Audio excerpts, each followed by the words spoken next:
এই সেই পৃথিবী কাঁপানো আলোকচিত্র যা তোলার পর ফটোগ্রাফার নিজেই আত্মহত্যা করেছিলেন। ছবিতে একটি শকুন বসে আছে কঙ্কালসার এক শিশুর মৃত্যুর অপেক্ষায়, যেন মারা গেলেই সে ঝাঁপিয়ে পড়বে লক্ষ্যবস্তুর উপর। ছবিটি তুলেছিলেন দক্ষিণ আফ্রিকার ফটোগ্রাফার কেভিন কার্টার। 1993 সালের মার্চ মাস। দুর্ভিক্ষ পীড়িত সুদান, কোথাও এক ফোঁটা দানা নেই। ক্ষুধার যন্ত্রণায় কাতর শিশুটি এক মুঠো খাবারের সন্ধানে আয়ত শহর থেকে আধা মাইল দূরে জাতিসংঘের খাদ্য গুদামের দিকে অগ্রসর হচ্ছিল।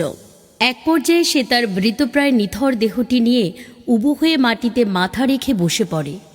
ঠিক তখন পাশ থেকে একটা শকুন লোলুপ দৃষ্টি হেনে শিশুটির মাংস ভক্ষণ করার জন্য প্রতীক্ষা করতে থাকে।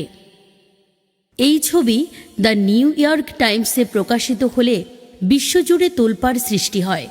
1994 সালে সেরা ফিচার ফটোগ্রাফির জন্য পুলিৎজার পুরস্কার জিতে নেয় ছবিটি।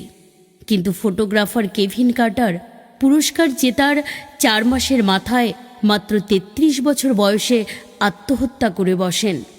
পরে জানা যায় ছবিটি তোলার পর থেকেই তিনি মানসিকভাবে ভেঙে পড়েছিলেন। মৃত্যুর আগে ছবিটির বিষয়ে কেভিন কার্টার তার ডায়েরিতে লিখেছিলেন, হে পরম করুণাময়, আমি প্রতিশ্রুতি দিচ্ছি, খাবার তা সে যত খারাপ স্বাদেরই হোক না কেন, আমি সেটা নষ্ট করব না। এমনকি আমার পেটে ক্ষুধা না থাকলেও না।